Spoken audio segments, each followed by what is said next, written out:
channel. So today we are going to learn about the digestion of proteins. हमने already fats का and carbohydrates दोनों का ही digestion पढ़ लिया है. आप में से जिन्होंने वो वीडियोस नहीं देखी है देन डिस्क्रिप्शन बॉक्स में मैंने उनकी लिंक डाल रखी है, आप चेक कर सकते हैं. ओके, सो आज हम पढ़ेंगे प्रोटीन का डाइजेशन. जैसे कि फ्रेंड्स मैंने लास्ट वीडियो में आपको बताया था, कार्बोहाइड्रेट्स को डाइजेस्ट करने के लिए जो एंजाइम्स की जरूरत होती है उन्हें हम बोलते हैं कार्बोहाइड्रेट्स. ओके, हम कहते हैं कार्बोहाइड्रेट्स फॉर कार्बोहाइड्रेट्स. सेम वैसे ही प्रोटीन्स के डाइजेशन के लिए हम जिन एंजाइम्स की हमें जरूरत होती है उसे हम बोलते हैं प्रोटीएज एंजाइम. प्रोटीन्स मैंने बताया था, एज जहां वर्ड यूज होता है वो एंजाइम्स का होता है. एंजाइम्स के लिए हम जो लास्ट क्या बोलते हैं, प्रीफिक्स एंड सफिक्स होते हैं. तो सफिक्स क्या यूज करते हैं, हम ए ऐसी एज वर्ड यूज करते हैं. वैसे फ्रेंड्स लिपिड्स के लिए या फैट्स के लिए यूज होता है लाइपेज एंजाइम. सो सेम वैसे ही जो प्रोटीन्स को कन्वर्ट करते हैं, प्रोटीन्स की सबसे छोटी यूनिट क्या होती है, अमीनो एसिड्स. जैसे कि हमने लास्ट वीडियो में भी देखा था, कार्बोहाइड्रेट्स जो होते हैं फ्रेंड्स पॉलीसेकेराइड्स की फॉर्म में होते हैं. वो डायरेक्टली ही एब्जॉर्ब नहीं हो सकते हमारी बॉडी में, हमारी स्मॉल इंटेस्टाइन के अंदर. सबसे पहले हमें उन्हें सबसे स्मॉलेस्ट यूनिट्स में कन्वर्ट करना होता है. और वो स्मॉलेस्ट यूनिट्स कार्बोहाइड्रेट्स की क्या थी, एक तो थी ग्लूकोज, दूसरी थी उसमें थी फ्रक्टोज और तीसरी थी क्या थी, गैलेक्टोज. अगर आपने लास्ट वीडियो देखी है देन आपको ये याद होगा कि हमने ये चीज वहां पर पढ़ी थी. ओके, सिर्फ वैसे ही प्रोटीन के अंदर जो सबसे स्मॉलेस्ट यूनिट होती है वो होती है अमीनो एसिड्स. अमीनो एसिड्स जो होते हैं वो हमारी बॉडी में एब्जॉर्ब होते हैं एंड हमें न्यूट्रिशन उनके थ्रू मिलता है. ओके, सो प्रोटीन्स को अमीनो एसिड्स में कन्वर्ट करने के लिए जो एंजाइम्स यूज होते हैं उन्हें हम कहते हैं प्रोटीएज एंजाइम. सो सबसे पहले फ्रेंड्स वही बात होती है, कोई भी हमने फूड क्या किया, इंजेशन के प्रोसेस से कोई भी हमने फूड क्या किया, एंगल्फ किया, बॉलस हमारे माउथ में गया, सबसे पहले कहा जाएगा बकल कैविटी में. ओके, वही सेम चीज हम रिपीट कर रहे हैं जो हमने कार्बोहाइड्रेट्स और फैट्स के डाइजेशन में पढ़ी थी. ओके, सो सबसे पहले हमारे फूड बॉलस जो है वो हमारी बकल कैविटी में जाएगा. सेम मैस्टिकेशन होगा. मैस्टिकेशन का मतलब वही जो फूड जो है वो पूरी तरह किसके साथ मिक्स होगा, वो सलाइवा के साथ मिक्स होगा. सलाइवरी ग्लैंड्स होती है, अपना सिक्रीशन करती है जिसको हम सलाइवा बोलते हैं. सलाइवा के अंदर फ्रेंड्स एक ही एंजाइम प्रेजेंट होता है and that is called the salivary amylase. अब कल लास्ट वीडियो में ही हमने देखा था सलाइवरी अमाइलेज जो है वो किस लिए होता है, अमाइलेज वर्ड ही है कार्बोहाइड्रेट के लिए.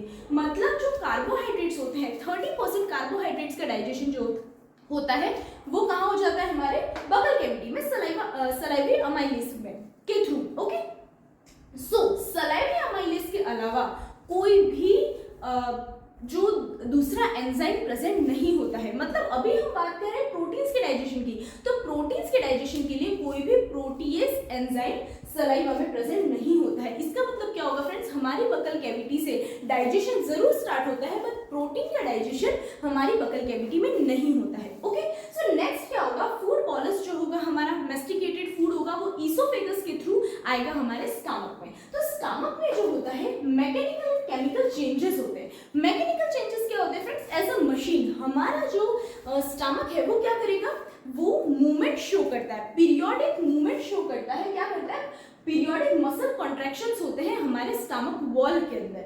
ओके, जिसकी वजह से क्या होता है, जो फूड होता है वो और छोटे पार्टिकल्स में ब्रेक होता जाता है और प्रॉपर्ली गैस्ट्रिक जूसेस के साथ मिक्स हो जाता है. तो फ्रेंड्स हमारी जो स्टमक होती है उनकी वॉल्स में क्या होती है, गैस्ट्रिक ग्लैंड्स प्रेजेंट होती है. गैस्ट्रिक ग्लैंड्स के लिए भी हम अलग से गैस्ट्रिक ग्लैंड का मैंने वीडियो बना रखा है जिसमें हमने पूरी तरह उसका स्ट्रक्चर और फंक्शन हमने ऑलरेडी पढ़ रखे हैं. ओके फ्रेंड्स, सो गैस्ट्रिक जूसेस के साथ अच्छे से मिक्स हो जाए उसके लिए मैकेनिकल चेंजेस शो करता है कौन, स्टमक, जिसके अंदर क्या होंगे, वॉल में कॉन्ट्रैक्शंस होंगे पीरियोडिक, जिसकी वजह से अच्छे से फूड जो होता है वो किसके साथ मिल जाता है, गैस्ट्रिक जूसेस के साथ मिक्स हो जाता है. नेक्स्ट क्या होगा फ्रेंड्स, केमिकल चेंजेस होंगे. केमिकल चेंजेस मतलब केमिकल्स का अटैक होगा.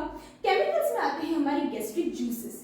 सो फ्रेंड्स ये याद रखना, लास्ट वीडियो में भी मैंने बताया है, गैस्ट्रिक ग्लैंड्स जब हमने पढ़ी थी तब भी हमने पढ़ी थी. गैस्ट्रिक जूसेस जो होते हैं वो 3 सिक्रीशन से मिलकर बनते हैं. एक होता है म्यूकस, दूसरा होता है HCl that is the hydrochloric acid. इसकी फ्रेंड्स पीएच जो होती है वो कम से कम आप लिखना चाहे लिख सकते हैं 2 to 3 पीएच होती है इसकी. ओके, किसकी, हमारे HCl जो हमारे स्टमक में रिलीज होता है गैस्ट्रिक जूसेस में. और तीसरा होता है प्रोटीएज एंजाइम, मतलब प्रोटीन को डाइजेस्ट करने वाले भी एंजाइम्स प्रेजेंट होते हैं. तो ऐसे 2 एंजाइम होते हैं, एक होता है पेप्सिनोजन और दूसरा होता है प्रोरेनिन. पेप्सिनोजन को आप क्या बोल सकते हैं, प्रोपेप्सिन भी बोल सकते हैं, एक ही बात है. ओके, चाहो तो लिख सकते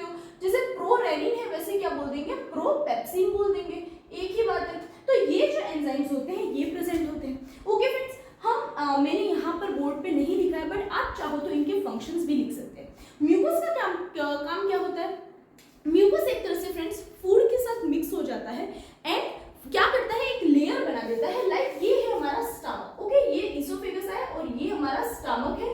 तो इस स्टमक की जो वॉल्स जो है वो क्या हो, बिल्कुल भी डैमेज नहीं हो। इस 2 to 3 pH आप सोच सकते हैं फ्रेंड्स कितना ज्यादा हाईली एसिडिक ये क्या है सिक्रीशन है, HCl जो है कितना हाईली एसिडिक होता है। तो इससे हमारी जो वॉल्स है वो खराब नहीं हो जाए, तो उसकी वजह से डिस्ट्रॉय नहीं हो जाए, सेल्स डिस्ट्रक्ट नहीं हो जाए, उसके लिए म्यूकस की पूरी मेम्ब्रेन जो होती है वो यहाँ पर जुड़ जाती है, मतलब वहां पर क्या हो जाती है, अटैच हो जाती है, कवर कर लेती है इसके स्टमक लाइनिंग को, जिसकी वजह से HCl जो होता है वो अफेक्ट नहीं कर पाता है, डिस्ट्रॉय नहीं कर पाता है किसको, हमारी inner lining of the stomach को।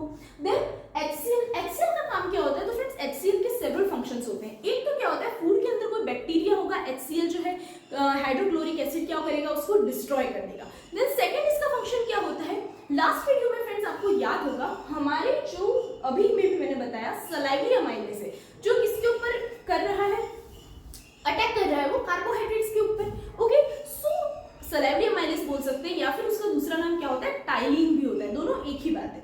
ओके, तो इनके ऊपर जब अटैक होता है तो वो टाइलिन जो होता है वो भी तो फूड के साथ हमारे स्टमक में आएगा, तो HCl जो होता है उसको डिस्ट्रॉय कर देता है। मतलब जो हमारे सलाइवा के जो सलाइवरी अमाइलेज एंजाइम का जो एक्शन हो रहा है फूड से, वो HCl क्या कर देगा, डिस्ट्रॉय कर देता है, और गैस्ट्रिक जूसेस का जो क्या है, जो एक्शन है वो इसको इंड्यूस करता है। ओके, थर्ड इसका होता है फ्रेंड्स ये जो प्रोटीएज एंजाइम्स हैं, एक तो है प्रोरेनिन, दूसरा है पेप्सिनोजन, है ना, या प्रोपेप्सिन, इन दोनों को एक्टिवेट, ये फ्रेंड्स क्या है, ये एंजाइम्स नहीं है, ये क्या है, अभी प्रो एंजाइम्स है, मतलब ये अभी एक्टिवेट हो करके फिर एंजाइम में कन्वर्ट होंगे। पेप्सिनोजन जो है उसको क्या मिलती है, जब HCl जो होता है पेप्सिनोजन के ऊपर प्रो एंजाइम पे अटैक करता है और इसको एक्टिवेट करता है, कन्वर्ट करके किसमें, पेप्सिन में, है ना। पेप्सिनोजन क्या है, प्रो एंजाइम में, ये फूड के ऊपर अटैक नहीं करेगा, ये डाइजेशन का काम नहीं करता है, इसको डाइजेशन का काम करता है पेप्सिन, जो कन्वर्ट कौन करता है, HCl पेप्सिनोजन को कन्वर्ट करता है पेप्सिन में। अब बाकी का ऑटो पेप्सिन जो होता है, ये जो रिएक्शन होती है ऑटोकैटालिटिक प्रॉपर्टी शो करती है। ऑटोकैटालिटिक प्रॉपर्टी क्या होता है फ्रेंड्स, एक बार HCl ने एक, हम मॉलिक्यूल वाइज देखते हैं, साइंस पढ़ रहे हैं, केमिस्ट्री अगर है तो मॉलिक्यूल्स के अकॉर्डिंग ही देखते हैं। तो अगर एक पेप्सिनोजन मॉलिक्यूल है उसको HCl ने कन्वर्ट कर दिया पेप्सिन में, ओके, सो नेक्स्ट जितने भी मॉलिक्यूल्स हैं उनको पेप्सिन ही कन्वर्ट कर देगा, मतलब अब HCl कोई रोल नहीं कर रहा है, HCl पेप्सिनोजन को कन्वर्ट नहीं कर रहा है पेप्सिन में, यही पेप्सिन जो मॉलिक्यूल्स जो बनते जा रहे हैं वही नेक्स्ट दूसरे पेप्सिनोजन जो है उनको कन्वर्ट करेंगे पेप्सिन में। सो इसी प्रॉपर्टी को फ्रेंड्स हम ऑटोकैटालिटिक प्रॉपर्टी बोलते हैं ना। ये जो पेप्सिन होता है वो प्रोटीन्स को कन्वर्ट करवाता है, प्रोटीन्स का ब्रेकडाउन करता है किसके अंदर, प्रोटियोज एंड पेप्टोन्स में। ये टर्म्स याद रखना, प्रोटियोज और पेप्टोन्स में मतलब क्या है, प्रोटीन्स क्या है, पॉलीमर्स ही तो है, उन पॉलीमर्स को शॉर्ट चेन्स में कन्वर्ट करता जाता है। ओके फ्रेंड्स, तो ये तो हो गया हमारा एक एंजाइम का, that is the pro pepsinogen या फिर क्या बोल सकते हैं, प्रोपेप्सिन, ठीक है। नाउ नेक्स्ट होता है प्रोरेनिन। अब हम प्रोरेनिन की बात करते हैं ना फ्रेंड्स, इसके लिए मैं आपको बता दूं, मैंने स्पेशली केवल एक रेनिन एंजाइम पर ही मेरे YouTube चैनल पे मैंने ऑलरेडी वीडियो अपलोड कर रखी है, तो आपको अगर बहुत अच्छे से डिटेल में देखना है रेनिन के बारे में तो आप उस वीडियो के थ्रू देख सकते हैं। ओके, अदरवाइज मैं इस वीडियो में भी आपको मोस्टली जितना हो सके एक्सप्लेन कर रही हूँ। नाउ क्या होता है, प्रोरेनिन जो होता है सेम ऑटोकैटालिटिक प्रॉपर्टी ये भी शो करते हैं। HCl जो होगा वो प्रोरेनिन को कन्वर्ट करता है किसमें, एक्टिव एंजाइम में, रेनिन में, और ये रेनिन होगा फिर वो फर्दर जितने भी प्रोरेनिन है उनको कन्वर्ट करता जाएगा। ओके, तो अब रेनिन किसके ऊपर कन्वर्ट करता है, नाउ सी, मिल्क जो होता है कंप्लीट डाइट बोलते हैं फ्रेंड्स, लास्ट वीडियो में भी हमने देखा था, लैक्टोज शुगर प्रेजेंट होती है मिल्क में, ओके, शुगर है कन्वर्ट होगी ना। वैसे ही मिल्क में प्रोटीन भी तो होता है जिसको हम कहते हैं मिल्क प्रोटीन, तो उस मिल्क प्रोटीन को हम क्या बोलते हैं फ्रेंड्स, केसिन।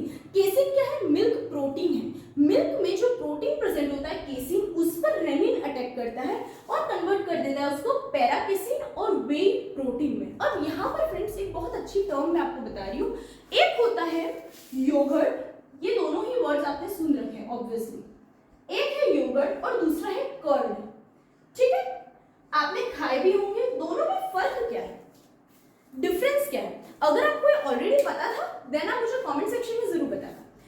योगर्ट और कर्ड में क्या डिफरेंस है, जब हम उसको इनटेक भी करते हैं तो भी हमें ज्यादा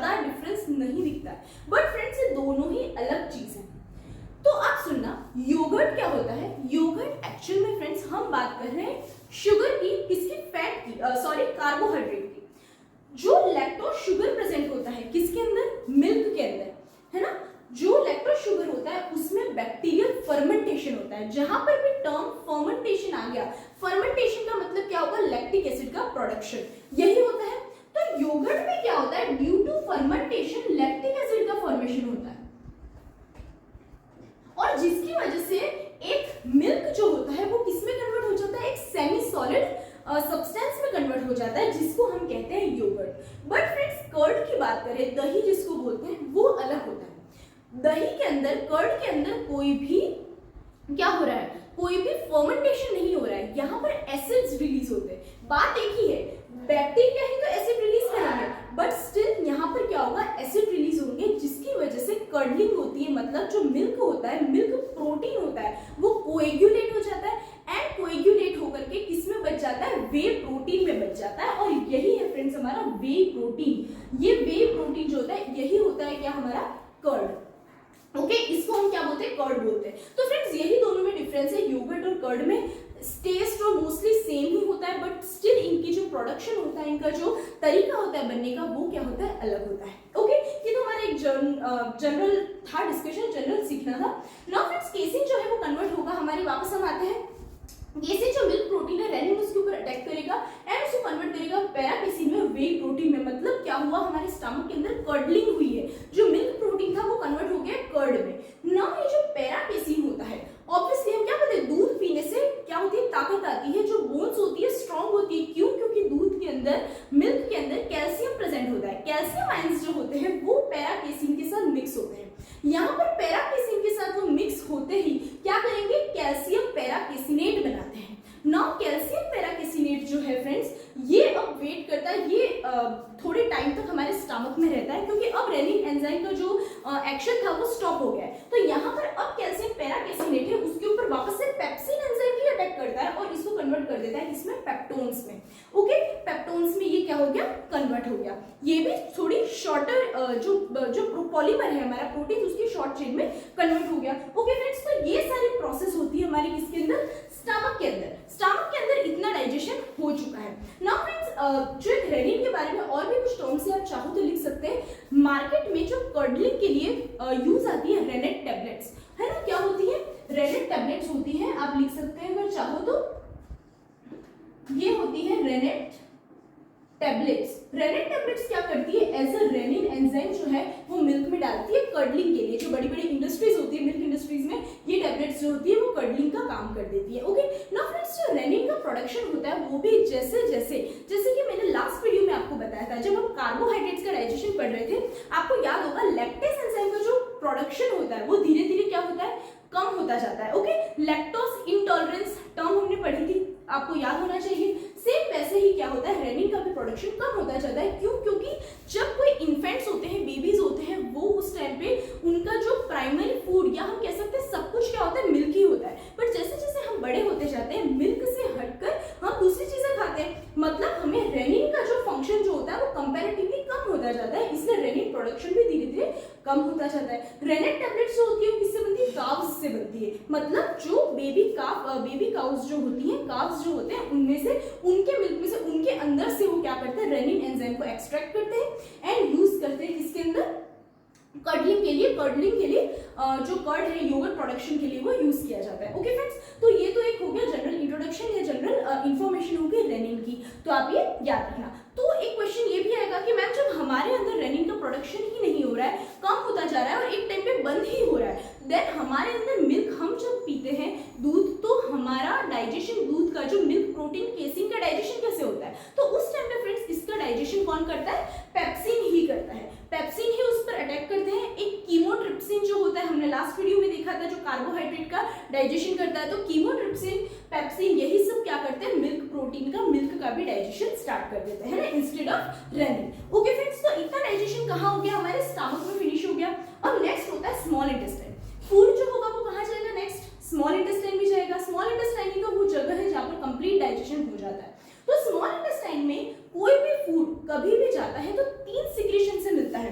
फूड किसके कांटेक्ट में आता है, 3 सिक्रीशंस में। हर वीडियो में हमने समझा है, एक होता है बाइल जूस, दूसरा होता है क्या, पैंक्रियाटिक जूसेस, एंड थर्ड होते हैं intestinal juices. Pancreatic juices, bile juice कौन सिक्रेट करता है, लीवर से सिक्रेट होता है ऑब्वियसली, और गॉल ब्लैडर में वो क्या होता है, कलेक्ट होकर के रहता है, एक्यूमुलेट होता है। सेम वैसे ही पैंक्रियाटिक जूसेस पैंक्रियास सिक्रेट करेंगे, एंड इंटेस्टिनल जूसेस कौन सिक्रेट करता है, intestinal blends. Okay, intestinal blends पर भी पर्टिकुलर मैंने वीडियो बना रखी है फ्रेंड्स, आप वहां से चेक कर सकते हैं। ओके, नाउ बाइल जूस के अंदर कोई भी एंजाइम्स प्रेजेंट नहीं होते हैं। जब हमने फैट्स का डाइजेशन पढ़ा था फ्रेंड्स, उस टाइम में मैंने बताया था बाइल जूस के अंदर कोई एंजाइम प्रेजेंट नहीं होते, सिर्फ पिगमेंट्स होते हैं, है ना। आपने नाम सुना होगा, आपको अगर याद है तो, सोडियम टोरोकोलेट और सोडियम ग्लाइकोकोलेट, ये दोनों पिगमेंट्स होते हैं जो कलर प्रोवाइड करते हैं एंड कोई भी एड सॉल्ट्स प्रेजेंट होते हैं। तो ओके, जो सोडियम ग्लाइकोकोलेट और टोरोकोलेट क्या है, सॉल्ट्स हैं, और पिगमेंट्स होते हैं बिलीवर्डिन एंड बिलीरुबिन। ओके, ये चीजें बाइल जूसेस में प्रेजेंट होती है। तो कोई जब एंजाइम प्रेजेंट ही नहीं है तो वो किस पर अटैक करेगा? बाइल जूस जो होता है फ्रेंड्स, वो केवल फैट्स के डाइजेशन में काम आते हैं, क्योंकि ये इमल्सिफिकेशन का काम करते हैं। ये हम ऑलरेडी प्रीवियस वीडियो में पढ़ चुके हैं जब हमने फैट का डाइजेशन पढ़ा था। ओके, इसलिए हम अभी उस टॉपिक पे नहीं जाएंगे। तो बाइल जूस के ऊपर कोई भी उसके अंदर एंजाइम्स नहीं प्रेजेंट होते हैं, इसलिए वो कोई भी प्रोटीन्स पर एक्शन नहीं करेगा।